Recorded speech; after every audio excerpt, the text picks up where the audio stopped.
ng bayan, maasahan anumang panahon.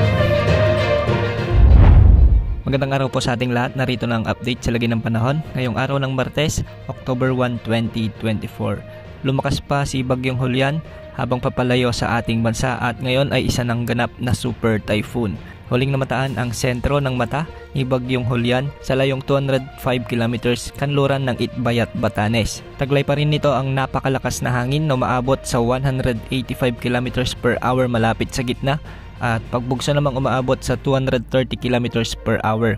Mabagal itong kumikilos ng west-northwest. Sa ngayon, nakataas pa rin ang tropical cyclone wind signal number 2 sa bahagi ng Batanes, Babuyan Islands at ang northern portion ng Ilocos Norte. Samantalang nakataas pa rin ang signal number 1 sa bahagi ng Ilocos Sur, La Union, ang nalalabing bahagi ng Ilocos Norte, Pangasinan, Apayao, Kalinga, Abra, Mountain Province, Ifugao, Benguet, ang nalalabing bahagi ng Cagayan, Isabela, Quirino, Nueva Vizcaya, ang northern portion ng Aurora at ang northern portion ng Nueva Ecija.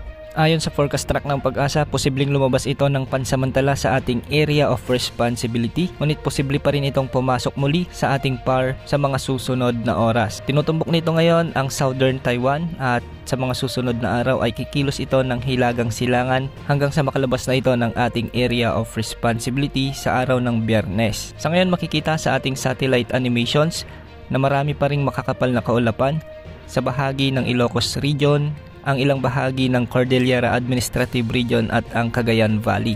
Ang mga lugar na ito ay posibleng makaranas pa rin ng mga pag-ulan na posibleng magdulot ng mga pagbaha at pagguho ng lupa.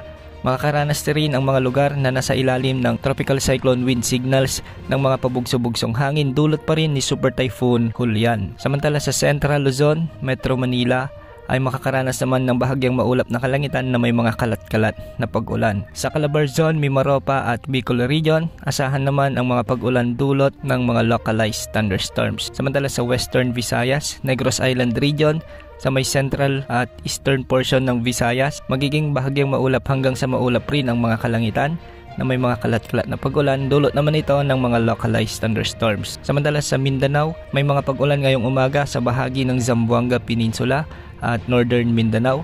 Ngunit pagsapit ng hapon at gabi ay posibleng makaranas na rin ng mga pag-ulan ang Soc-Sargen, Bangsamoro Region, Caraga at Davao Region, dulot naman ito ng mga umiiral na localized thunderstorms.